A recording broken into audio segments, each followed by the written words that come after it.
Temperature and climate வந்து சடனா வேற மாதிரி மாறுது. நீங்க ஒரு மனித சமூகம் அடாப்ட் ஆகுன்னா அட்லீஸ்ட் ஒரு 3 ஜெனரேஷன் வேணும். முழுக்க மனித சமூகத்தினுடைய செயல்பாட்டின் காரணமாக நிகழ்வது. இந்த எக்ஸ்டென்ஷன் ரொம்ப ஃபாஸ்டாக இருக்கு. இதுக்கு நாம தான் காரணம். இதன் காரணமாக மனித இனம் மட்டும் அழிய போவதில்லை, எல்லா உயிரினங்களும் அழிய போகுது. என்னன்னா உங்க அப்பா அம்மா உங்க தாத்தா பாட்டி பார்த்த உலகத்தை வந்துட்டு அடுத்து வரக்கூடிய ஜெனரேஷன் அவங்க பார்க்க போறது கிடையாது. தப்பி பிழைத்து வாழ்வதே ரொம்ப கடினமாக இருக்கும். அன்லிவபிள் கண்டிஷன் வந்துட்டு போயிடுன்னு சொல்றாங்க. ஸோ அப்போ அதுக்கு பின்னாடி நீங்க வந்து ஏசி இல்லாம வாழ்றதுங்கிறே கஷ்டம். நமக்கு பிரெயினுக்குன்னு வந்து ஒரு டெம்பரேச்சர் இருக்கு இல்லையா, அது பேலன்ஸ் பண்ணும் இல்லையா. அந்த டெம்பரேச்சர் இன்க்ரீஸ் ஆகுதுன்னா பிரெயின் வேலை செய்யாது, மெட்டபாலிசம் கொலாப்ஸ் ஆகும், உங்க இதையும் வேலை செய்யாது, இதையும் ஸ்டாப் ஆகும். ஸோ அதான் ஹீட் ஸ்ட்ரோக் நான் சொல்றோம். இந்த மாதிரி மழைப்பொழிவாக இருக்கட்டும், வெயிலாக இருக்கட்டும், இது எல்லாமே வந்து அதிகமாக தான் இருக்கும். அதே நேரத்தில் அதனுடைய ஃப்ரீக்வன்சியும் அதிகமாக தான் இருக்கும். ஒரு பேரிடர் வரும், அந்த பேரிடர் நம்ம மீண்டெழ வேண்டும். அடுத்த பேரிடர் இப்போ எலன் மாஸ்க் வந்து ஏன் மார்ஸுக்கு போகணும்னு ஆசைப்படுறாரு? நீ பூமியும் ஒரு நல்ல கிரகம் இருக்கு, இதை வந்து நம்ம பாதுகாக்கணும்னு யோசிக்கிறோம். அவங்களுக்கு அது தேவையில்லை. நீங்க இங்க கிடக்காங்க, இங்கதான் நினைக்காது. நாம மார்ஸுக்கு போறோம், அங்க வீடு கட்டுறோம், அங்க குடியேறோம். பறவைகளையும் கொள்ளுவோம், எல்லா செடிகளையும் கொள்ளுவோம், எல்லா பூவுகளையும் அழிப்போம். எல்லாத்தையும் செஞ்சு கடைசியில் டெக்னாலஜி மூலமா ஒரே மாத்திரை மூலம் தீர்வு வேணும். இந்த மனநிலை இருக்குல்ல, அது ரொம்ப வந்துட்டு மோசமான ஒரு மனநிலை. அது வந்துட்டுங்களா, அது வந்து ஒரு ஹியூமன் சென்ட்ரிக் அப்ரோச் அப்படின்னு சொல்லுவாங்க. இது வந்துட்டு ரொம்ப அன்சஸ்டைனபிளான ஒரு விஷயம், அன்எத்திக்கலானது ஒன்று. இன்னைக்கு வந்து செல்போன் எந்த அளவுக்கு வளர்ந்துருக்கு, அதுல எவ்வளவு R&D நம்ம ஸ்பெண்ட் பண்ணிருக்கோம். ஆனா சோலாருக்கு ஏன் இவ்வளவு தூரம் வளர்ச்சியே இல்லை? சோலார் எப்ப நீங்க கண்டுபிடிச்சீங்க? 50-60 வருஷமா அந்த ஃபீல்டு வளரவே இல்லைன்னா ஏன்? அப்போ ஆயில் அண்ட் கேஸ் இண்டஸ்ட்ரியினுடைய லாபி அதுல இருக்குல்ல, இது வந்துச்சுன்னா நமக்கு அடின்னு விடுறாங்கல்ல. இன்னைக்கு அது வளர்ந்து இருந்துச்சுன்னா, இது இன்னைக்கு நம்ம இதை எளிமைப்படுத்தி இருந்தோம் அப்படின்னா, லெஸ் காஸ்ட் எஃபெக்டிவா பண்ணிருந்தோம்னா, இன்னைக்கு மிகப்பெரிய ஒரு பேரிட நம்மளால தவிர்க்க முடியும்.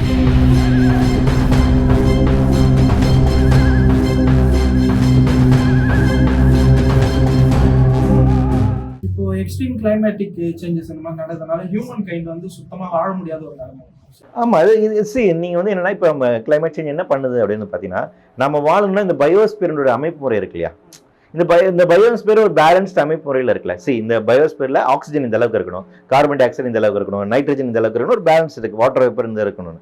இது வந்து பல லட்சம் வருடங்களாக தொடர்ச்சியாக இயற்கையாக நடந்த நிறைய மாற்றங்களினுடைய ஒரு அமைப்பு முறை. அந்த அமைப்பு நினைக்கும் போது மனிதன் எவால்வ் ஆகும் போது நாமளும் அதுக்கேற்ற மாதிரி பழகிக்கிறோம். ஒரு 2 லட்சம் வருடங்கள் ஆச்சு மனிதன் ஹோமோசேப்பியன்ஸ் வந்துட்டு பரிணாம வளர்ச்சி அடைஞ்சு இல்லைங்களா. இந்த 2 லட்சம் வருடங்களாக தொடர்ச்சியா இயற்கை எப்படிலாம் மாறுதோ அதோட சேர்ந்து நாமளும் அடாப்ட் ஆகிறோம். அப்படி அடாப்ட் ஆகிட்டு தான் நம்ம வந்துட்டு 4 காலம் நடந்துட்டு இருந்தாம 2 காலம் நடக்க ஆரம்பிக்கிறோம். கொஞ்சமா மாறுது. நம்மளோட எல்லா எவல்யூஷனுமே இந்த டெம்பரேச்சர் அந்த கிளைமேட் எப்படி மாறுதோ அதோடு சேர்ந்து அடாப்ட் ஆயிருக்கும். இன்னைக்கு என்ன ஆகுதுன்னா, டெம்பரேச்சர் அண்ட் கிளைமேட் வந்து சடனா வேற மாதிரி மாறுது. நீங்க ஒரு மனித சமூகம் அடாப்ட் ஆகுன்னா அட்லீஸ்ட் ஒரு 3 ஜெனரேஷன் வேணும். நமக்கு இப்போ 3 ஜெனரேஷன்ல அது மாறாது. 3 ஜெனரேஷன் அந்த ரேஷியோ இருக்குல்ல, நீங்க 3 ஜெனரேஷன்ல தான் நீங்க மாறுவீங்க. ஆனா கிளைமேட் வந்துட்டு எவ்ரி டெக்கேட் மாறிட்டு இருக்கு. எவ்ரி 10 வருடத்துக்கு ஒரு வாட்டி அது வந்து மாறிக்கிட்டே இருக்குதுங்களா. அப்ப அதுக்கு உங்களால கோட் பண்ண முடியாது. பிரச்சனை இருந்தது. அப்ப என்னன்னா, இங்க இருக்கக்கூடிய இந்த அமைப்பு முறை, இந்த எக்கோசிஸ்டம் இருக்குங்களா, இது வேற மாதிரி வேற இயல்புக்கு வந்து போகுது. அப்ப அந்த இயல்பில் மனிதன் அடாப்ட் ஆக முடியுமா? அப்ப டார்வினோட தியரி இருக்குங்களா, the ability to adapt for new environment will survive. அந்த சர்வை ஆஃப் ஃபிட்டஸ்ட்ங்கிறத கொச்சையா தப்பா சொல்றாங்க. அது அப்படி அல்ல. மாறி வருகின்ற புதிய சூழலுக்கு ஏற்ப தகவமைத்துக் கொள்ளக்கூடிய ஆற்றல் இருக்கக்கூடிய உயிரினம் தப்பி பிழைக்கும். அதுதான். ஸோ இந்த கேப்பபிலிட்டி ஆஃப் அடாப்ஷன் இருக்குங்களா, அடாப்ட் டு நியூ என்விரான்மெண்ட், அதான் ரொம்ப முக்கியமானது. அப்போ இந்த மாறி வருகிற சூழலுக்கு நாம் அடாப்ட் ஆக முடியுமா அப்படிங்கிறத கேள்வி. இந்த சூழல் வந்து பயங்கரமாக மாறிட்டு, இந்த எக்கோசிஸ்டம் மாறிட்டு இருக்கீங்களா. அது என்னன்னா, இப்போ டெம்பரேச்சர்லேருந்து ஆரம்பிச்சு ஒவ்வொரு அமைப்பு முறையாக. ஏன் அப்படின்னா, இது வந்து டிப்பிங் பாயிண்ட்ஸ்னு வந்து சொல்லுவாங்க. நம்ம வெதர் பேட்டர்னை பேலன்ஸாக வச்சிருக்கிறதுக்கு இயற்கையாக இருக்கக்கூடிய நிறைய அங்கங்கள் வேலை செய்யுது. அதில் முக்கியமானது வந்து பார்த்தீங்கன்னா அமேசான் ஃபாரஸ்ட்.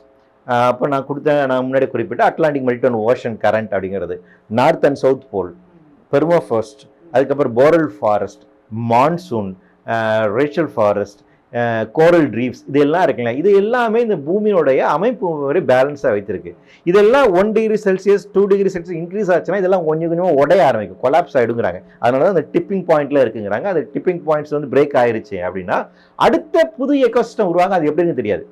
பூமி தோன்றிய ஒரு காலகட்டத்தில் அப்போ முதலாக தோன்றிய உயிரினங்கள் இருக்குங்களா, அந்த உயிரினங்கள் எல்லாமே கார்பன் டை ஆக்சைடை சுவாசி தான் வாழ்ந்துட்டு இருந்துச்சு. அப்போ ஆக்சிஜனை சுவாசிக்கோட உயிரினங்கள் கிடையாது. ஏன்னா அப்போ ஆக்சிஜனே கிடையாது, கார்பன் டை ஆக்சைடு தான் இருந்துச்சு.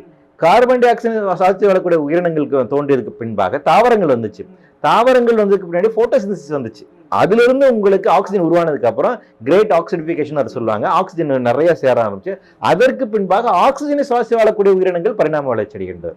அப்போ இடைப்பட்ட காலத்தில் கார்பன் டை ஆக்சைடு சாலிட் உயிரினம் அந்த உயிரினங்களும் அழிஞ்சிருச்சு இல்லைங்களா. அப்போ வேற ஒரு இயல்பு வரும்போது அதுக்கேற்ற மாதிரி தான் உயிரினம் இருக்கும். இப்போ இதே மாதிரி தான் வேற ஒரு இயல்பு வரப்போது, அப்போ அதுக்கேற்ற உயிரினங்கள் தான் வரும். இதுல சிக்கல் என்ன, பிரச்சனை என்னன்னா முன்னாடி நடந்த மாற்றங்களா இயற்கையாக நடந்தது. அது பல லட்சம் வருடங்கள் அடிச்சது. அது ஒரே நாளில் மாற்றம் நடக்கல. அது கொஞ்சம் கொஞ்சமா பல லட்சம் வருடங்கள் இந்த மாற்றம் நிகழ்ந்துச்சு. அதன் மூலமாக பல லட்சம் வருடங்கள் கொஞ்சம் கொஞ்சமாக உயிரினங்கள் அழிஞ்சிச்சு, வேற உயிரினங்கள் வந்துச்சு. எக்ஸ்டிங்ஷன் சொல்லுவோம். 5 முறை இந்த மாதிரி முற்றுகைகள் நடந்திருக்கு. ஆனா இப்ப நடக்கிறது முழுக்க முழுக்க மனித சமூகத்தினுடைய செயல்பாட்டின் காரணமாக நிகழ்வது. இந்த எக்ஸ்டிங்ஷன் ரொம்ப ஃபாஸ்டாக இருக்கு. இதுக்கு நாம தான் காரணம். இதன் காரணமாக மனித இனம் மட்டும் அழிய போவதில்லை, எல்லா உயிரினங்களும் அழிய போகுது. இதான் இதுல இருக்கக்கூடிய மிகப்பெரிய வன்முறை கொடூரம். இதுதான் நம்ம அடிப்படையில் புரிஞ்சுக்க வேண்டிய. அப்போ இந்த எக்கோசிஸ்டத்தை நாம கொலாப்ஸ் பண்ணிட்டு இந்த மாறி வருகின்ற போதிய சூழலுக்கு நம்மளால அடாப்ட் ஆக முடியாது. அதற்கான விஞ்ஞான வளர்ச்சி நம்மகிட்ட இல்லை. அது இன்னும் பரவலாக்கப்படலை. அப்படியே விஞ்ஞான வளர்ச்சி அதெல்லாம் வந்து அது எல்லாருக்கும் பரவலாக்கப்படலை. மேபி சில பேருக்கு வந்து கிடைக்கலாம். பட் என்னன்னா இனிமேல் இந்த ஏற்கனவே இருந்து இந்த எக்கோசிஸ்டம் இருக்காது. என்னன்னா உங்க அப்பா அம்மா உங்க தாத்தா பாட்டி பார்த்த உலகத்தை வந்துட்டு அடுத்து வரக்கூடிய ஜெனரேஷன் அவங்க பார்க்க போறது கிடையாது. அவங்களுக்கான இந்த இது வாய்ப்புங்கிறே கிடையாது. அவங்க என்டையர்லி நியூ எக்கோசிஸ்டத்தை தான் பார்க்க போறாங்க. அடுத்த ஜெனரேஷன்ஸ் அதான் பார்க்க போறாங்க. அதில் தான் அவங்க வாழ்ந்தாகணும். அதுதான் மிகப்பெரிய ஒரு சவால். ஸோ இந்த சேலஞ்ச் தான் இருக்கு. ஸோ நியூ பயோஸ்பியர்ல அவங்க எப்படி சர்வே ஆக போறாங்க அப்படிங்கிற கேள்வி தான் அது. ஏசி இல்லாம நம்மளால இருக்கவே முடியாதுன்ற ஒரு சிச்சுவேஷனுக்குள்ள நம்ம தள்ளப்போம். ஆமா, ஹீட் பொறுத்த வரைக்கும் அதுதான் சொல்றாங்க. அது பொறுத்த என்னன்னா இப்போ மெக்கானிக்கல் இன்ஸ்டிடியூட்டோட ஒரு ஆய்வறிக்கை வந்திருக்காங்க. அவங்க 2020 நவம்பர்ல ஒரு ஆய்வறிக்கை கொடுத்தாங்க. அவங்க என்ன சொல்றாங்கன்னா 2030ஆம் ஆண்டுக்கு பின்பாக இந்தியாவில் வெயில் அப்படிங்கிறது கடுமையாக உச்சநிலைக்கு சென்றுவிடும். அப்போ வெயிலில் வந்து நீங்கள் தப்பி பிழைத்து வாழ்வதே ரொம்ப கடினமாக இருக்கும். அன்லிவபிள் கண்டிஷனுக்கு வந்துட்டு போயிடுன்னு சொல்கிறாங்க. ஸோ அப்போ அதுக்கு பின்னாடி நீங்கள் வந்து ஏசி இல்லாமல் வாழ்றதுங்கிறே கஷ்டம். ஆல்மோஸ்ட் இன்னும் என்னென்ன 6 to 5 இயர்ஸ் இருக்குது. 60 இப்போமே ஆல்மோஸ்ட் நமக்கு வந்து 40 டிகிரிஸ் வந்துச்சுங்களா. இந்த 4 to 5 இயர்ஸில் இந்த 40 டிகிரி செல்சியஸுங்கிறது ஆம்பியன்ட் டெம்பரேச்சர் ஆகிடும். ஸோ 40 டிகிரி செல்சியஸில் நீங்கள் சர்வே ஆகணும் தமிழ்நாடை பொறுத்த வரைக்கும். வட இந்தியாவில் வந்து அது 45 இருக்கும். ஏன்னா சென்ட்ரல் ப்ராவின்ஸ் ஆஃப் இந்தியாவில் வந்துட்டு அது இன்னும் அதிகமாக இருக்குது. ஸோ அவங்களுக்கு ஆம்பியன்ட் டெம்பரேச்சர் 45 இருக்கும், நமக்கு 40 இருக்கும். 40 இருந்தாலும் we will feel like 45. என்ன பிரச்சனைன்னா உங்களுக்கு வந்து ஹியூமிடிட்டி நமக்கு இங்கே அதிகமாக இருக்கும். ஹியூமிடிட்டி லெவல் அதிகமாக இருக்குது, டெம்பரேச்சர் இன்க்ரீஸ் ஆகுது அப்படின்னா வேர்க்காது உங்களுக்கு. உங்களோட வேர்வை சுரப்பி எப்போ வேலை செய்யணும்னா காற்றில் ஈரப்பதம் கம்மியாக இருக்கும்போது தான் வேலை செய்யும். காற்றில் ஈரப்பதம் அதிகமாக இருக்குன்னா ஹியூமிடிட்டி லெவல் அதிகமாக இருக்குன்னு அர்த்தம். அப்போ வந்து வேர்க்கிறது திருப்பி எவாப்ரேட் ஆனால் தான் திருப்பி வேர்க்கும் இல்லையா. அப்போ வேர்க்காது. அப்போ ஹீட் இன்க்ரீஸ் ஆகுது, உங்களோட பாடி கூலிங் மெக்கானிசம் வந்துட்டு வேர்க்கிறது, வேர்வை சொரபியும் வேலை செய்யலை, உள்ளேருந்து தண்ணி வெளியே வரல, பாடி கூல் ஆகலை. அப்போ என்ன ஆகும், உங்களோட மெட்டபாலிசம் கொலாப்ஸ் ஆகும். நமக்கு பிரெயினுக்குன்னு வந்து ஒரு டெம்பரேச்சர் இருக்கு இல்லையா, அது பேலன்ஸ் பண்ணணும் இல்லையா. அந்த டெம்பரேச்சர் இன்க்ரீஸ் ஆகுதுன்னா பிரெயின் வேலை செய்யாது, மெட்டபாலிசம் கொலாப்ஸ் ஆகும், உங்கள் இதையும் வேலை செய்யாது, இதையும் ஸ்டாப் ஆகும். ஸோ அதான் ஹீட் ஸ்ட்ரோக்னு நம்ம சொல்கிறோம். ஸோ அப்போ நம்ம நீங்கள் ஆர்டிஃபிஷியலாக கிளைமேட்டை வந்துட்டு கூல் பண்ணி அதுக்குள்ளே தான் இருக்கணுங்கிறதுக்கு அதுதான் ஏசி இல்லாமல் இருக்க முடியாது சொன்னாங்க. ஸோ அப்போ ஏசிக்கான டிமாண்ட் அதிகமாகும். அதான் அந்த ஸ்டடியை பேஸ் பண்ணி வேர்ல்டு பேங்க் ஒரு ஸ்டடி சொன்னாங்க. அவங்க என்ன சொன்னாங்க, இந்தியாவில் இந்த ஆப்பர்ச்சுனிட்டி நிறையா இருக்குது, இனிமேல் ஏசியில் இன்வெஸ்ட் பண்ணுங்க, $7 பில்லியன் ஆப்பர்ச்சுனிட்டி இருக்குனாங்க. அவங்களுடைய அசஸ்மெண்ட்டை தான் நீங்கள் நினச்சி பாருங்கள். இப்போவே எலக்ட்ரிசிட்டி டிமாண்ட் வந்து தமிழ்நாட்டை பொறுத்த வரைக்கும் பெர் டே வந்துட்டு 20,000 மெகாவாட். 20,000 மெகாவாட் நம்ம ஒரு நாளைக்கு நமக்கு வந்து தேவைப்படுது. அப்போ இது வந்து 3 மடங்கு அதிகரிக்கும். அது ஆல்ரெடி அந்த டிமாண்ட் இன்க்ரீஸ் ஆகிட்டே இருக்குது. ஒரு ஸ்டடி என்ன சொல்கிறாங்கன்னா 3 மடங்கு அதிகரிப்பதற்கான வாய்ப்பு இருக்குது அடுத்த ஒரு 10-15 வருடங்கள்னு சொல்கிறாங்க. அப்போது வந்து எலக்ட்ரிசிட்டி டிமாண்ட் வந்து இந்த மாதிரி ஏசி நீங்கள் வாங்கி கொடுத்தா இன்னும் பயங்கரமாக டிமாண்ட் ஆகும். அதுக்கு என்ன பண்ணுங்க, ஏசி அப்போ நீங்கள் எங்கேருந்து ப்ரொடியூஸ் பண்ணுவீங்க, எலக்ட்ரிசிட்டி ப்ரொடியூஸ் பண்ணுவீங்க, திருப்பி நிலக்கரி எரிப்பீங்க, திருப்பி தெர்மோ ஸ்டேஷனில் எடுப்பீங்க. அப்போ என்ன ஆகும், திருப்பி எமிஷன்ஸ் அதிகமாகும். அப்போ என்ன ஆகும், குளோபல் வார்மிங் அதிகமாகும். அப்போ இன்னும் வேகமாக வந்து பூமி சூடாகும். அப்போ வேகமாக எல்லாமே நடக்கும். ஸோ அது வந்து என்னென்னா அது வந்து சின்ன ஒரு லூப் ஹோலில் போய் மாட்டிக்கிற மாதிரி தான். ஸோ அப்படி சுற்றி திருப்பி நமக்கான அழிவுகளை நாமே வந்து உருவாக்கக்கூடிய ஒரு இடத்துல போய் மாட்டிக்குவோம். இப்போ வந்துட்டு அப்படின்னா இது வந்து ரொம்ப ஃபாஸ்ட் பண்ணணும்னு சொல்லிட்டு திருப்பி நீங்கள் நிலக்கரி அதிகமாக இருக்கிறீங்களா. இப்போமே ஆல்ரெடி நம்ம 74% நம்ம எலக்ட்ரிசிட்டி கோல் நம்பி தான் இருக்குது, இந்தியா எங்கும் இருக்கிறது இல்லைங்களா. அது நீங்கள் படிப்படியாக குறைச்சி ரினியூபிளுக்கு போகணும். ஆனால் எலக்ட்ரிசிட்டி டிமாண்ட் வந்துட்டு 3 மடங்கு. இப்போ போன வருஷத்தோட எலக்ட்ரிசிட்டி டிமாண்ட் இந்த வருஷம் இன்க்ரீஸ் ஆயிருக்கு, அடுத்த வருஷம் இன்னும் இன்க்ரீஸ் ஆகுதானே போகுது. அப்போ இந்த 5 இயர்ஸ்க்குள்ள ஏசியோட யூசேஜ் அதிகமாக போகுது. 5 இயர்ஸ்ல ஏசியோட யூசேஜ் அதிகமாகுது அப்படின்னா எலக்ட்ரிசிட்டியோட டிமாண்ட் இன்னும் இன்க்ரீஸ் ஆக தான் செய்யும். அவ்வளோ இன்க்ரீஸ் ஆகும் போது நீங்கள் இதை டக்குன்னு நீங்கள் ரினியூபிள் மாற்றுறதுக்கான இன்ஃப்ராஸ்ட்ரக்சர் நம்ம டெவலப் பண்ணலையே, நம்ம இன்னும் வளர்க்குறையா. நாம் சொல்லிட்டு இருக்கோம். ஆனால் இன்ஃப்ராஸ்ட்ரக்சர் சோலாரோ இல்லை விண்ட் எனர்ஜி மூலமாக ரினியூபிள் மூலமாக மாற்று எரிசக்தியை நாம் கொண்டு வரணும் இல்லையா. இப்போ தமிழ்நாட்டை பொறுத்த வரைக்கும் 15% நமக்கு வந்துட்டு விண்ட் எனர்ஜி இதுலேருந்து கிடைக்குது. விண்ட் எனர்ஜி நம்ம தான் லீடிங் பண்ணிட்டு இருக்கோம் இல்லைங்களா. ஆனால் அது நமக்கு வந்து போதாது. அட்லீஸ்ட் அது ஒரு 50 இருக்கும், 50 இருக்கும். 50 வந்துட்டு ரினியூபிள் எனர்ஜிஸ், நான் கன்வென்ஷனல் எனர்ஜி 50 நம்ம வந்துடணும். 2030க்குள்ளே வந்தால் தான் இதை சமாளிக்க முடியும். ரொம்ப அவ்வளோ ஃபாஸ்ட்டாக பண்ணுவோம். அப்படி இல்லை அப்படின்னா நம்ம திருப்பி நம்ம நிலக்கரி சார்ந்து தான் மின்சாரத்தை உற்பத்தி செய்ய போகிறோம் அப்படின்னா ஆபத்து இன்னும் கடுமையாக இருக்கும். இப்போ இந்த குளோபல் வார்மிங் கம்மி பண்ணணும்னா எந்த மாதிரி ஃபாலோ பண்ணா கம்மியாகும்? ஃபாசில் ஃபியூயலுடைய பயன்பாட்டை நீங்கள் முற்றிலுமாக நிறுத்த வேண்டும். ஃபாசில் ஃபியூயலுடைய பயன்பாட்டை 2050க்குள் முற்றிலுமாக நிறுத்த வேண்டும் அப்படிங்கிறத ஐக்கிய நாடுகள் சபையின் கீழாக இருக்கக்கூடிய ஐபிசிசினுடைய இருக்கு. அவங்க தான் சொல்றாங்க, வேற வழியே இல்லை, ஃபாசில் ஃபியூயலுடைய பயன்பாட்டை நிறுத்தணும். ஃபாசில் ஃபியூயலுடைய பயன்பாட்டை நிறுத்துறது மூலமாக தான் எமிஷன்ஸை உங்களால் கண்ட்ரோல் பண்ண முடியும்னு சொல்றாங்க. அதான் நெட் கார்பன் ஜீரோ அப்படிங்கிற அந்த நிலைக்கு நீங்கள் வந்து ஆகணும் அப்படிங்கிறது. அதையும் மீறி நீங்கள் எரிக்கிறீங்க அப்படின்னா அது அங்கேயே சிங்க் ஆகிறதுக்கான அமைப்பு முறை இருக்கணும். இப்போ மேங்க்ரூவ் ஃபாரஸ்ட் இருக்குங்களா, அது நல்லா கார்பனை சிங்க் பண்ணும். வெட்லேண்ட்ஸ் வந்து கார்பனை சிங்கும், கார்பனை உள்வாங்கி வச்சுக்கும். அந்த மாதிரி உள்வாங்கிக்கூடிய அமைப்புகளை நீங்கள் வலுப்படுத்த வேண்டும். அதற்கு தான் ரெண்டாவது இன்னொன்று சொல்கிறாங்க, என்னென்னா தற்போது இருக்கக்கூடிய நிலப்பகுதிகளை அப்படியே பாதுகாருங்கள். நீங்கள் புதுசாக வந்து காடெல்லாம் உருவாக்க வேண்டாம். ஏற்கனவே இருக்கக்கூடிய காடு, ஏற்கனவே இருக்கக்கூடிய சதுப்பு நிலங்கள், ஏற்கனவே இருக்கக்கூடிய நீர்நிலைகள், இதை பாதுகாப்பதற்கு நடவடிக்கை மேற்கொள்ளும். அது 40% ஆஃப் தி லேண்டை வந்து அப்படியே கன்சர்வ் பண்ணுங்க, லேண்ட் யூஸ் சேஞ்ச் பண்ணாதீங்கிறாங்க. ஸோ வந்து நீங்கள் வந்து ஃபஸ்ட்டு ஃபாசில் ஃபியூயலை வந்து நம்ம வந்துட்டு கட்டுக்குள் கொண்டு வரோம் அப்படின்னா எமிஷன்ஸை கண்ட்ரோல் பண்ணணும்னு அர்த்தம். எமிஷன்ஸ் பொறுத்த வரைக்கும் நமக்கு கார்பன் டை ஆக்சைடு இருக்குது, மீத்தேன் இருக்குது, நைட்ரஸ் ஆக்சைடு இருக்குது. அப்போ இந்த 3 வாயுகளும் இது தவிர்த்து ஃப்ளூரைடு இருக்குது. அப்போ இவற்றை கட்டுப்படுத்துவதற்கான நடவடிக்கைகளை நாம் வந்து மேற்கொள்ளணும். சார், இப்போ தமிழ்நாடு இந்த மாதிரி முழுகாமல் இருக்கிறதுக்காக தடுக்கிறதுக்காக சென்னை 3rd மாஸ்டர் பிளான் சொல்லியிருக்காங்க சார். அதாவது இதுக்கானது இல்லை. அந்த மாஸ்டர் பிளான் அப்படிங்கிறது என்னன்னா, சென்னையை எப்படி வடிவமைக்கும் என்பதற்கான மாஸ்டர் பிளான். சிஎம்டிஏ வந்து என்ன பண்ணுவாங்கன்னு பார்த்தீங்கன்னா, எவ்ரி 30 இயர்ஸ் வந்து ஒரு பிளான் பண்ணுவாங்க. சென்னையை வந்து அடுத்து எப்படி வளப்படுத்துவது, கட்டுமானங்கள் எப்படி கொண்டு வருதுன்னு. ஃபர்ஸ்ட் மாஸ்டர் பிளான் நமக்கு 1971 வந்துச்சு. ஸோ அது வந்துட்டு பார்த்தீங்கன்னா 2006 வரைக்கும் அந்த மாஸ்டர் பிளான். 2006க்கு அடுத்த மாஸ்டர் பிளான் வந்துச்சு. இப்போ 3rd மாஸ்டர் பிளான் நமக்கு வந்து கொண்டு வரணும். இது வந்துட்டு அடுத்து இருக்கக்கூடிய 30 வருடங்கள் தான். அப்போ என்னன்னா, அடுத்த 30 இயர்ஸ் அப்படிங்கிறது சென்னை எப்படி இருக்கணும், எங்கே கட்டுமானங்கள் கொண்டு வரலாம் அப்படிங்கிற கைட்லைன்ஸ் எல்லாமே இதில் கொண்டு வராங்க. ஸோ அதில் கிளைமேட் சேஞ்ச் பர்ஸ்பெக்டிவ்ஸும் உள்ள இன்க்ளூட் பண்ணி கொண்டு வரணும். எது வண்ணபுலான ஏரியா, அங்கே எதெல்லாம் கட்டுமான அனுமதிக்கலாம், எதை ப்ரொடெக்ட் ஜோனாக அனுமதிக்கணும் அப்படிங்கிற கோரிக்கை நம்ம வச்சுருக்கோம். ஸோ இந்த நகரத்தை கட்டமைப்பு செய்வதற்கு, அதனுடைய திட்டமிடுவதற்குமாக இருக்கக்கூடிய ஒரு இதுதான் ஒரு மேப் அப்படிங்கிறது சொல்லலாம். அல்லது வந்து அதுக்கான ஒரு திட்டமிடுக்கான சட்ட விதிகள், அதான் இந்த 3rd மாஸ்டர் பிளான் அப்படின்னு சொல்கிறது. ஸோ கிளைமேட் சேஞ்சை பொறுத்த வரைக்கும் சென்னைக்கான கிளைமேட் ஆக்ஷன் பிளான் தனியாக இருக்குது. ஸோ சென்னைக்கான கிளைமேட் ஆக்ஷன் பிளான் நம்ம என்ன செய்யணும் அப்படிங்கிறது. ஸோ அதையுமே உள்ளடக்கப்பட்ட ஒரு மாஸ்டர் பிளானாக இது எவால்வ் ஆகணும் அப்படிங்கிறது தான் எங்களுடைய கோரிக்கையாக இருக்குது. மோர் அண்ட் மோர் அர்பனைசேஷனை சார்ந்து இருக்காமல், சென்னை சுற்றிருக்கக்கூடிய பகுதியில் எல்லாத்தையுமே நம்ம கான்கிரீட் ஜங்கிளாக வந்து மாற்றாமல், சென்னையை வந்து இன்னும் பசுமை பரப்பை அதிகமாக இருக்கக்கூடிய நகரமாக எப்படி உருவாக்குவது அப்படின்னு யோசிக்கணும். ஏன்னா சென்னை தான் லீஸ்ட் க்ரீன் கவர் இருக்கக்கூடிய சிட்டிஸ் இந்தியாவிலே வந்து பார்த்தேன். அப்படி இருக்கும்போது அப்போ இந்த க்ரீன் கவரை நம்ம எப்படி இன்க்ரீஸ் பண்ணுறது அப்படிங்கிறத நம்ம வந்து யோசிக்கணும். ஸோ அதெல்லாம் இந்த மாஸ்டர் பிளான் இன்க்ளூட் பண்ணணும் அப்படின்னு நினைக்கிறோம். சார், இப்போ கண்டினியூஸாக டிசாஸ்டர் நம்ம பார்த்தோம்னா வந்துட்டு 10 வருஷத்துக்கு ஒரு தடவை, 20 வருஷத்துக்கு ஒரு தடவை, அப்படி இல்லைன்னா நம்ம இந்த சூறாவளி அதெல்லாம் வந்து பார்த்தோம்னா எப்படின்னா ரொம்ப ரேராக வந்து சாக்காக வர மாதிரி இருக்குது. இப்போ பார்த்தீங்கன்னா தொடர்ந்து நடந்துகிட்டே இருக்க மாதிரி இருக்குது சார். இப்போ வயநாடு, அடுத்து ஜப்பான் ஒன்று வந்துட்டு, இப்போ ரீசெண்டாக ஹிமாச்சலில் நடக்குது. இது இப்படியே கண்டினியூ ஆகுமா இல்லை எப்படி சார்? அதுதான் இது வந்து கண்டினியூ ஆக தான் செய்யும். இந்த மாதிரி வந்துட்டு எக்ஸ்ட்ரீம் கிளைமேட்டிக் ஈவெண்ட்ஸ் இன்க்ரீஸ், அதுதான் சொல்கிறாங்க, intensity and frequency of extreme events வந்துட்டு அதிகரிச்சுன்னு சொல்லுவாங்க. ஒரு பேரிடருக்கும் இன்னொரு பேரிடருக்குமான இடைவெளி அப்படிங்கிறது குறைஞ்சிருக்கு. அது வந்து 20 வருஷமாகவே நீங்கள் வந்து பார்க்கலாம். இப்போ 2011 நமக்கு தானே புயல்னுங்கிறது வந்துச்சு. அதுக்கப்புறம் ஓக்கி, கஜா, மண்டோர்னு வரிசை ஒரு 10 புயல் பார்த்துட்டோம் இல்லையா. அப்போ எவ்ரி இயர் நம்ம வந்து ஒரு சைக்ளோன் வந்து பார்க்குறோம். ஆனால் அதுவே 30 வருஷத்துக்கு முன்னாடி 30 வருஷத்துக்கு ஒரு வாட்டி தான் வந்துட்டு ஒரு புயல் வந்துட்டு இருந்துச்சு. ஸோ அப்போ இந்த ஃப்ரீக்வன்சி ஆஃப் எக்ஸ்ட்ரீம் சைக்ளோன்ஸ் அப்படிங்கிறது இன்க்ரீஸ் ஆகிருக்கு. எக்ஸ்ட்ரீம் ரெயின்ஃபால்னுடைய எதுவுமே இன்க்ரீஸ் ஆகிருக்கு இல்லையா. மழை வெள்ள பாதிப்புங்கிறதுமே நமக்கு வந்துட்டு வருடந்தோறும் மான்சூன் எப்படி இருக்கும் அப்படிங்கிற மாதிரி ஆயிடுச்சு. முன்னாடி அதிகமான மழைப்பொழிவு அப்படி வந்துச்சுன்னா அது ஒரு 20 வருஷம் கழிச்சோ 30 வருஷம் கழிச்சோ அடுத்த பயங்கரமானதாக இருக்கும். ஆனால் அப்படி இல்லை. அப்போது இந்த ஃப்ரீக்வன்சி அப்படிங்கிறது அதிகரிக்கும். அதே நேரத்தில் ஒரு இன்டென்சிட்டி இன்க்ரீஸ் ஆகிருக்கு. ஸோ இது வந்து காலநிலை மாற்றத்தினுடைய ஒரு பிரச்சனை. வெதர் ஆட்ரிபியூட்டிவ் சயின்ஸ் அப்படின்னு வந்து சொல்லுவாங்க. அதுக்கான தனியாக ஒரு வெப்சைட் இருக்குது, நீங்கள் அதோட பார்க்கலாம். அது ஒவ்வொரு ஈவெண்ட்ஸுமே அது இப்போ இந்த கேரள நிலச்சரிவு கூட அவங்க என்ன சொல்கிறாங்கன்னா காலநிலை மாற்றத்துக்கு ஒரு முக்கியமான காரணங்கிறாங்க. அதாவது இந்த மழை பொழிவினுடைய அளவை அது மாற்றி இருக்கு, எக்ஸசிவ் ரெயின்ஃபாலை வந்து அது வந்து கொண்டு வந்திருக்கு அப்படின்னு சொல்கிறாங்க. ஸோ காலநிலை மாற்றம் அப்படியான பிரச்சனைகளை உருவாக்கி கொண்டு இருக்கிறது. அப்போ என்னென்னா, இனிமேல் எதிர்காலத்தில் உங்களுக்கு இந்த மாதிரி மழைப்பொழிவாக இருக்கட்டும், வெயிலாக இருக்கட்டும், இது எல்லாமே வந்து அதிகமாக தான் இருக்கும். அதே நேரத்தில் அதனுடைய ஃப்ரீக்வன்சியும் அதிகமாக தான் இருக்கும்.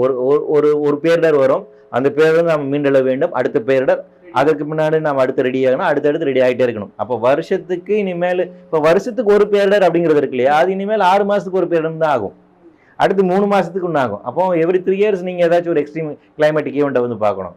ஸோ அப்போ அதுதான் நியூ நார்மல்சி. இப்போ இது வந்துட்டு ஆர்டிஃபிஷியலாக நம்ம கண்ட்ரோல் பண்ண சான்ஸ் இருக்கா சார்? ஃபார் எக்ஸாம்பிள் துபாயில் வந்துட்டு இந்த ஆர்டிஃபிஷியல் ரெயின்ஃபால் அந்த மாதிரிலாம் கொண்டு வந்தாங்க சார்.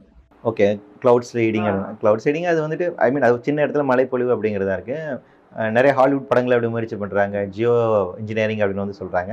ஆனால் அதில் என்ன பிரச்சனைனா, ரெண்டு விதமான பிரச்சனைகள். ஒரு பிரச்சனை, இந்த டெக்னாலஜி மூலமாக என்ன சைடு எஃபெக்ட் உண்டாகுன்னு யாருக்கும் தெரியாது.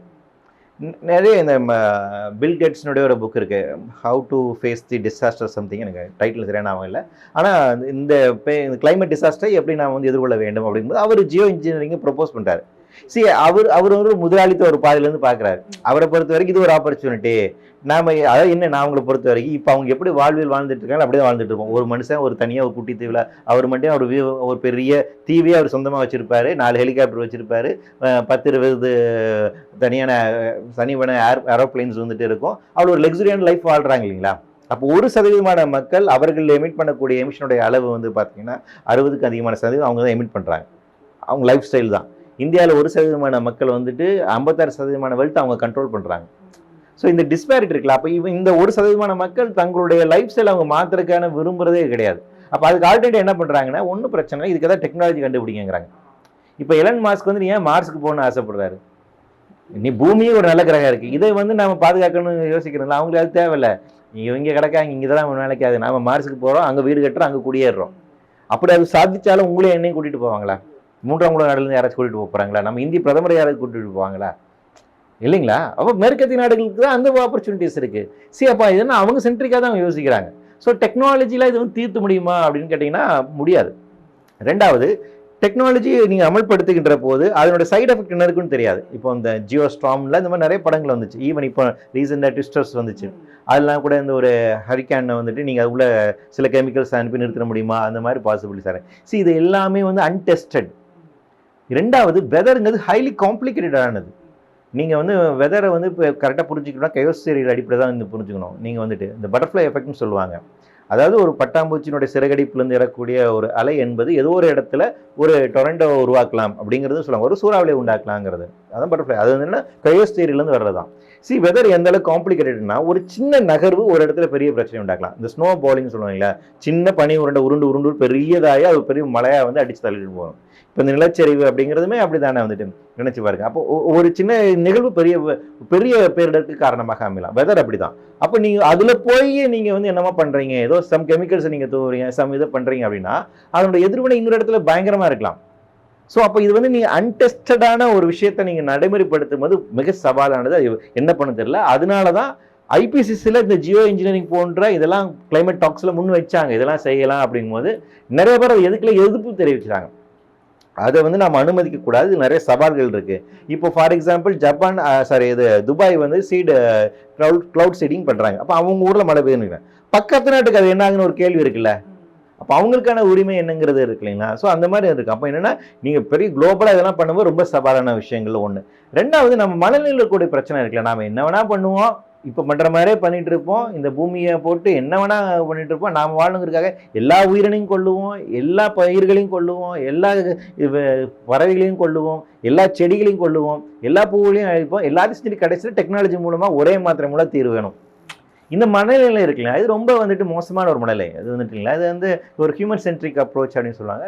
இது வந்துட்டு ரொம்ப அன்சஸ்டைனபிளான ஒரு விஷயம், அன்எத்திக்கலான ஒரு விஷயம். இந்த பூமியில மனித உயிரினங்கள் மட்டும்தான் வாழணும்னு நினைக்கிறது இருக்குல்ல, அது ரொம்ப அயோக்கியத்தனமானது இல்லைங்களா? அது எப்படி, நீங்க பூமிங்கிறது எல்லா உயிரினங்களுக்கு சமமானது இல்லைங்களா? அப்போ நான் எல்லாம் பண்ணிடுவேன், இந்த டெக்னாலஜி மூலம் தீர்த்துருவேன் அப்படின்னு நினைக்கிறது இருக்குங்களா? இது இப்படி எல்லாருமே நினைக்கிறது இல்லை.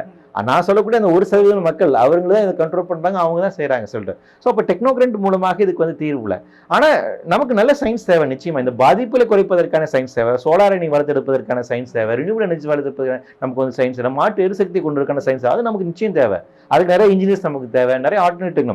ஆனால் நீங்கள் ஒரு விஷயத்தை நினைச்சு பாருங்க, இன்னைக்கு வந்து செல்போன் எந்த அளவுக்கு வளர்ந்துருக்கு, அதில் எவ்வளோ R&D நம்ம ஸ்பெண்ட் பண்ணியிருக்கோம். ஆனால் சோலாருக்கு ஏன் எவ்வளோ தூரம் வளர்ச்சியே இல்லை? சோலார் எப்போ நீங்கள் கண்டுபிடிச்சிங்க? எப்படி பார்த்தாலும் ஒரு 50-60 வருஷத்துக்கு முன்னாடி கண்டுபிடிச்சிங்களா? 50-60 வருஷமா அந்த ஃபீல்டு வளரவே இல்லைன்னா ஏன்? அப்போ ஆயில் அண்ட் கேஸ் இண்டஸ்ட்ரியினுடைய லாபி அதில் இருக்குல்ல, இது வந்துச்சுன்னா நமக்கு அடின்னு விடுறாங்களே. இன்னைக்கு அது வளர்ந்து இருந்துச்சுன்னா, இது இன்னைக்கு நம்ம இதை எளிமைப்படுத்தியிருந்தோம் அப்படின்னா, லெஸ் காஸ்ட் எஃபெக்டிவாக பண்ணியிருந்தோம்னா இன்னைக்கு மிகப்பெரிய ஒரு பேரிட நம்மளால தவிர்க்க முடியும். அப்போ ஒரு கார்பரேட்டினுடைய அவங்களோட லாப வெறிங்கிறது எதில் போய் முடிஞ்சிருக்குங்கிறது இருக்கு இல்லைங்களா? அப்போ இதுதான் அப்போ டெக்னாலஜி மூலமாக இவற்றை தீர்த்து முடியும் அப்படிங்கிறது ரொம்ப சிக்கலான விஷயம். ரெண்டாவது, டெக்னாலஜி யார் கண்ட்ரோல் பண்ணுறா, எந்த மாதிரி டெக்னாலஜி அலோவ் பண்ணுறாங்கிறதும் இருக்குது. ஸோ அதனால் இது ஒரு டெக்னோக்ரண்ட் அப்ரோச் மூலமாக இந்த பிரச்சனைக்கு தீர்வு கிடைக்கும் அப்படின்னு நான் நம்பலை. ஏன்னா கிளைமேட் சேஞ்சை உங்களால் தடுத்து நிறுத்த முடியாது. அந்த பஸ்ஸு போயிடுச்சு. குளோபல் வார்மிங் உங்களால் நிறுத்த முடியாது. அதை விட்டுட்டீங்க. இது இந்த மாறி வருகின்ற இந்த புதிய சூழலுக்கு ஏற்ப வாழ கற்றுக்கொள்ளுங்க, அடாப்டேஷன் சொல்கிறாங்க. ரெண்டாவது, பாதிப்புகளை குறைக்கிறது, ரிஸ்க் ரெடக்ஷன், அதான் மிட்டிகேஷன். ரிஸ்க் ரெடக்ஷன் நம்ம வந்து பண்ணலாம். அப்போ நேச்சுரல் பேரியர்ஸ் இருக்குது. இப்போ இந்த கிளைமேட் சேஞ்சை பொறுத்த வரைக்கும் ட்ரெடிஷ்னாலஜி பேஸ்ட் அப்ரோச் தான் வேணுங்கிறாங்க. நீங்கள் ட்ரெடிஷ்னாலஜி பேஸ்ட் அப்ரோச் இருக்கீங்கன்னா அது மிகப்பெரிய ஒரு சயின்ஸ். நம்ம இப்போ தமிழ் மரபில் நமக்கு வந்துட்டு காற்றினுடைய தன்மையை வந்துட்டு நம்ம வந்து வகைப்படுத்தி வச்சுருக்கோம். கடல் ஓரமாக வீசுகின்ற காற்றை வந்து பார்த்தீங்கன்னா 36 வகையாக நம்ம வந்து வகைப்படுத்தி வச்சுருக்கோம். அப்போ அந்தளவுக்கு கணிச்சு வச்சிருக்கோம் இல்லைங்களா? அப்போ அது ஒவ்வொரு காலகட்டத்தில் காற்று எப்படி இருக்கும், அதோட தன்மை என்ன இருக்கும், அது எப்படின்னு அப்போ அதை அண்டர்ஸ்டாண்ட் பண்ணிட்டு இப்போ மாறி வருகின்ற சூழலுக்கு ஏற்ப இதை நம்ம எப்படி பண்ணலாம், இதை எப்படி மேம்படுத்தலாம்னு மாடர்ன் டெக்னாலஜி மூலம் நம்ம அப்படி பார்க்கலாம். நேச்சுரல் பேரியர்ஸ் சொல்லுவாங்க. இப்போ மேங்க்ரூவ்ஸ் வந்து நம்ம முன்னாடி சொன்ன மாதிரி வந்துட்டு கார்பனை உள்வாங்கும், வெட்லாண்ட்ஸ் வந்து கார்பனை வந்து உள்வாங்கும், கடல் வந்து உள்வாங்கும். அதை அந்த எக்கோசிஸ்டம் நீங்கள் ப்ரொடெக்ட் பண்ணலாம்ல. அதுக்கு ஒன்றும் பல லட்சம் கோடிக்கு செலவாகாது. நீங்கள் பாதி வேலை செய்யாம விட்டாலே ரைட்டு, நீங்கள் அதை டிஸ்டர்ப் பண்ண விட்டாலே ரைட்டு. ஒரு இயற்கையை நீங்கள் டிஸ்டர்ப் பண்ணாம விட்டீங்கனாலே அது தன்னைத்தானே பேலன்ஸ் பண்ணிக்கும். கயா தியரி அப்படிங்கிறது தான். லைஃப் பொறுத்த வரைக்கும் அது தன்னைத்தானே ரெகுலேட் பண்ணிக்கும். அது நீங்கள் டிஸ்டர்ப், ஆனால் ஒரு விஷயம் டிஸ்டர்ப் பண்ணக்கூடாது, அவ்வளோதான். அதுதான் ஐபிசிசி சொல்கிறாங்க, நீ டிஸ்டர்ப் பண்ணாமல் முதல்ல விடுப்பான்னு. ஆனால் நாம் என்ன பண்ணுறோம், திருப்பியும் டிஸ்ட்ரக்டிவான வேலை தானே வைக்கிறோம். நீங்கள் இப்போ வந்து அடுத்த 5 வருஷம் 10 வருஷத்தில் என்னென்ன கட்டுமானங்கள் கொண்டு வரணும் தானே யோசிச்சு வச்சிருக்கோம். எங்கே புதுசாக ஷிப்கார்ட் கொண்டு வரணும்னு யோசிச்சிருக்கோம், 2வது விமான நிலையம் கொண்டு வரணும்னு யோசிச்சிருக்கோம், எங்கே துறைமுகத்தை கொண்டு வரணும்னு யோசிச்சிருக்கோம், எங்கே ஷிப்கார்ட்டை விரிவாக்கம் செய்யணும்னு யோசிச்சிருக்கோம். அப்போ அது எல்லாமே விவசாய பூமிகள் இல்லையா? நம்ம ஃபாரஸ்ட் கன்சர்வேஷன் ஆக்டை அமெண்ட் பண்ணிட்டோம், என்விரான்மெண்ட் ப்ரொடெக்ஷன் ஆக்டை அமெண்ட் பண்ணிட்டோம், ஏர் ஆக்ட் அண்ட் வாட்டர் ஆக்டை அமெண்ட் பண்ணிட்டோம். அமெண்ட் பண்ணி என்ன பண்ணுறோம், சுற்றுச்சூழல் பாதுகாப்பு சட்டங்களில் இருக்கக்கூடிய கொஞ்சம் ஓரளவுக்கு சேஃப்கார்டு மெஷர்ஸ் எல்லாம் நீக்கிட்டு இண்டஸ்ட்ரி இஷ்டம் போல் நீங்கள் பண்ணுங்க. எந்த காட்டுக்குள்ளே போய் என்ன வேணால் பண்ணிக்கோங்க, எந்த நிலத்தில் போய் என்ன வேணால் பண்ணிக்கோங்க, எந்த நீர்நிலை போய் என்ன வேணால் பண்ணிக்கோங்க, எங்கே வேணால் சோழனை இருக்கும், எந்த மழை வேணால் குறைஞ்சிக்கோங்கன்னு இப்படி பண்ணிட்டு ஒரு சைடு அலோவ் பண்ணிட்டு இதுக்கெல்லாம் தீர்வாக நான் டெக்னோக்ரண்ட் அப்ரோச் வச்சுருக்கேன் அப்படின்னா அது எப்படி? அது வந்து ரொம்ப இல்லாஜிக்கலான ஒன்று, இர்ரேஷனலான ஒன்று, ஹைலி வந்துட்டு இன்கேப்பபிளான ஒன்று. அது நிச்சயம் ஒர்க் அவுட்டே ஆகாது. ஸோ நம்ம அதை நம்பிக்கணும். நம்மக்கிட்ட என்னென்னா, நம்மக்கிட்ட மட்டும்தான் இந்த யூனிவர்ஸ்லேயே இல்லாத அளவுக்கான ஒரு பூமி இருக்குது. இந்த பூமியில் மட்டும்தான் பயோஸ்பியருங்கிற ஒரு அமைப்பு இருக்குது. இதை வந்து டிஸ்டர்ப் பண்ணாமல் இதை பாதுகாப்பதற்கான நடவடிக்கை மேற்கொண்டாலே நாம் இங்கே தப்பி பிழைக்கலாம். ஸோ அதுதான் இதுக்கான தீர்வாக இருக்க முடியும். தேங்க்யூ சார், நிறைய இது எக்ஸ்பிளைன் பண்ணுங்க. ரொம்ப தேங்க்ஸ். நன்றி.